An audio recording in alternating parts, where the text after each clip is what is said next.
ہلالی صاحب جو سوال ہے کہ ایک زمانے میں OIC پاکستان کی ایک محفوظ ٹیریٹری ہوا کرتی تھی، کوئی محنت نہیں کرنا پڑتی تھی، برسہ برس دہائیوں تک جو ہے جو ایک موقف ہوتا تھا کشمیر پہ وہ تسلسل کے ساتھ تھا. اور کبھی کسی نے، جیسے مجھے ایک بار اعجاز الحق صاحب بتا رہے تھے کہ ایک مرتبہ بہت پہلے مشرف صاحب کے زمانے میں تذکرہ ہوا کسی نے کہ جی بھارت کو بطور مبصر شامل کر لیا جائے، تو اسی وقت پاکستانی جو مندوب تھے انہوں نے کہا کہ جی اگر آپ ایسا کریں گے تو we'll walk out of OIC. انہوں نے کہا آپ مشرف صاحب سے پوچھ تو لیں. انہوں نے کہا جی ہمیں پوچھنے کی بھی ضرورت نہیں، یہ ہمارا ایک موقف ہے. لیکن آج ہم دیکھتے ہیں کہ پاکستان کو OIC میں بھی محنت کرنی پڑی. ابو دھابی کی جو گزشتہ سال کا اجلاس تھا اس کی بہت بڑی مثال تھا. تو یہ جو بھارت کا نفوذ بڑا ہے اس کی کیا صرف معاشی ان کی طاقت ہے جس کی وجہ سے ہوا ہے یہ؟ نہیں، یہ آپ کا آبزرویشن بالکل صحیح ہے. OIC کا مطلب، مقصد اور ہمارے لیے امپورٹنس بہت کم رہ گیا ہے. ابھی ہم بڑے ڈس اپوائنٹڈ ہیں. دیکھیے، لیٹس بی ایبسلیوٹلی کلیئر، یہ ایک بہت بڑا دھچکا ملا ہے پاکستان کو. ہمیں کبھی یقین نہیں تھا کہ نہ صرف کشمیر کے ایشو پر مگر مسلمانوں کے ٹریٹمنٹ پر، مسلمانوں کے وکٹمائزیشن کے خلاف دی OIC said nothing. وہ اور جو انہوں نے کہا تو وہ دبے الفاظ میں کہا. جو طریقے انہوں نے کہا ان سے اس کو نکالنا پڑا. We had to prize it out of them. دیکھیے، یہ طریقہ نہیں ہے. یہ ایک اسلامی آرگنائزیشن ہے، ایک مسلمانوں کا کازز کو ان کو لوگ دیکھتے ہیں، اور مسلمان ایوری ویئر. مجھے سری نگر سے فون آتے تھے اور کہنے لگے کہ یہ کیا کیا ہے OIC نے. تو میرے خیال میں یہ ایک بہت بڑا دھچکا ہے. اس ادارے کا امپورٹنس پاکستان کے لیے بہت کم ہو گیا ہے.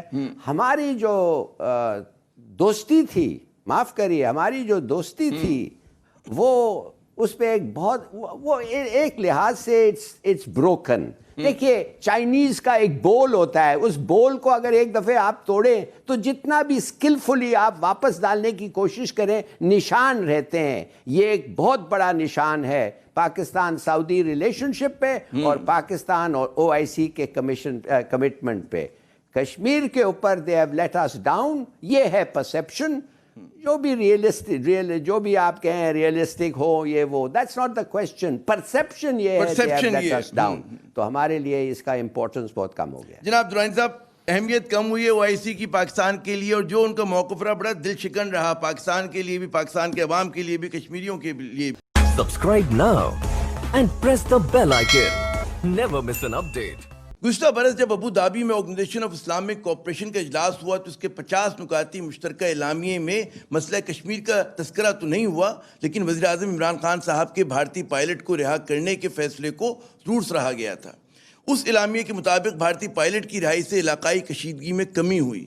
اسلامی ممالک کے اس اجلاس میں اگر آپ یاد کریں تو اس میں نہ صرف ہم دیکھتے کہ بھارت کی فضائی جو جارحیت کی تھی اس کی نہ کوئی مذمت ہوئی اور نہ اس پہ تشویش کا اظہار کیا گیا، بلکہ یہی وہ اجلاس تھا کہ جس میں پاکستان کی مخالفت کے باوجود بھارتی وزیر خارجہ جو ہیں وہ بطور گیسٹ آف آنر یا خصوصی مہمان کے شریک ہوئیں.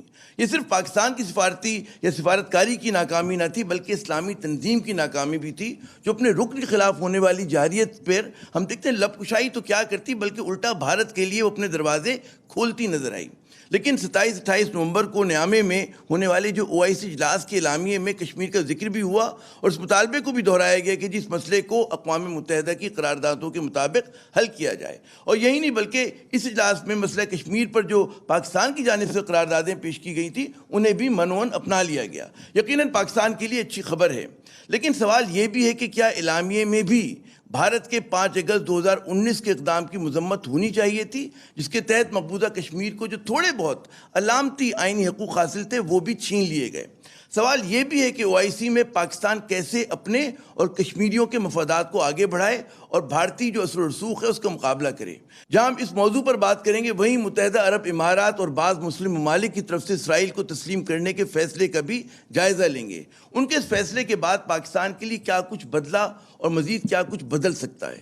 ظفر ہلالی صاحب، آپ سے اگر آغاز کریں کہ OIC نیامے اجلاس، مسئلہ کشمیر کا تذکرہ مشترکہ اجلاس میں بھی ہوا، قراردادوں کو بھی اپنا لیا گیا، ایسا کیا ہوا ایک سال کے دوران کہ ابو دھابی میں ہم کہیں اور کھڑے تھے اور یہاں پر جو ہے اتنی پیش رفت ہو گئی؟ جی بڑا اچھا سوال ہے آپ کا. کاش کہ مجھے کوئی واقعی کوئی ایسا نالج ہوتا جو میں ڈیفینیٹیولی کہہ سکوں آپ سے کہ اس لیے ہوا، مگر یہ نہیں ہے. مگر اب کچھ سے پوچھیں تو وہ کہہ رہے ہیں کہ یہ مرم پٹی لگانا چاہتے ہیں ہمارے پر کہ بھائی دیکھو ان کے ساتھ جو ہم نے بڑا سخت تلخ باتیں کی ہیں، ان کے ساتھ ہمارے ایکشنز جو ہیں ان کو ڈسلوژن کیا ہے اور شاید ہم اوور بورڈ چلے گئے اس پہ. مجھے نہیں پتا واٹ از دا ریزن، مگر میرا خیال میں یہ میں بالکل نہیں مانتا کہ یہ اس لیے ہوا ہے کہ ہر سال یہ سب کمیٹی جو ہے اس کا جو مسلم کویسچنز پہ جو ان کا رپورٹ ہوتا ہے وہ عموماً نکلتا ہے اور وہ ساتھ ساتھ چھپتا بھی ہے فارن منسٹرز کانفرنس کے ساتھ. 2019 میں ہوا تھا، کچھ کہتے ہیں 2018 میں بھی ایسا کچھ رپورٹ ریکمنڈیشن کمیٹی کا رپورٹ سب کمیٹی کا رپورٹ ہوا تھا. اور انہوں نے اس لیے کہ یہ الاؤ کیا ہے کہ یہ بڑا سینئر لیول پہ نہیں ہوا ہے نا، یہ ہیڈ آف اسٹیٹ لیول پہ نہیں ہوا، یہ فارن منسٹر کا تھا کانفرنس اور ایک سب کمیٹی کا رپورٹ تھا. مگر میرے خیال میں کچھ اور بھی ہے. کیا ہمارے پینلسٹ سے میں یہ پوچھنا چاہتا ہوں، کیا آپ سمجھتے ہیں کہ یہ اس لیے بھی ہو سکتا ہے کہ وہ چاہتے ہیں کہ ہمیں انسینٹیوائز کریں ریکگنیشن کے لیے؟ کیا مثال کے طور پہ foreign ministers conference Pakistan host کرنے جا رہا ہے، اب دیکھیے یہ پاکستان کی باری نہیں ہے ہوسٹ کرنے کے لیے، مگر ہم ہوسٹ کریں گے. ہم جب ہوسٹ کریں گے تو you can bet your life کہ ہم ایک ایسا ریزولوشن نکالیں گے اس کانفرنس کا جو انڈیا کو اور بھی تکلیف دہ ہوگی. اور اس لیے کہ ہم ہوسٹ ہیں میرے خیال میں کوئی آبجیکشنز نہیں ہوگا کہ اگر ہم وہ چھاپ دیں اور کانفرنس کا ایک بیان لگائیں. مگر ہیڈ آف اسٹیٹس کانفرنس نہیں ہے، یہ فارن منسٹرز کا ہو رہا ہے. تو میرے خیال میں یہ بڑے سارے اسپیکولیشن ہے کہ یہ اس وقت کیوں ہوا، خاص طور after the way they handled اس. دیکھیے ہمارا بڑا ڈیلیگیشن دیا تھا، ان کو انہوں نے سنب کیا اور آخر جو انہوں نے چیزیں پیسے مانگے واپس، کریڈٹ آئل کا ختم کر دیا. These are not small things. اور جو انڈین اینیکسیشن کا کچھ نہیں کیا، اور اس سے بڑا، اس سے بھی زیادہ وکٹمائزیشن آف مسلمز ہندوستان پہ، اس پہ بھی سعودی عربیہ نے کچھ نہیں ہونے دیا. میں نے اگر مجھے اجازت خیال میں میرے جی زبردست میں یہ عرض کر رہا تھا کہ ذرا آتے ہیں پاک سعودی تعلقات پر بھی آتے ہیں، یونائٹڈ عرب ایمریٹس کا بھی جو موقف ہے اس پر بھی آتے ہیں. اگر مجھے اجازت رفعت صاحب، OIC پاکستان اور کشمیریوں نے جو توقعات وابستہ کر رکھی ہیں، آپ کے خیال میں اب پورا اتری ہے اس مرتبہ؟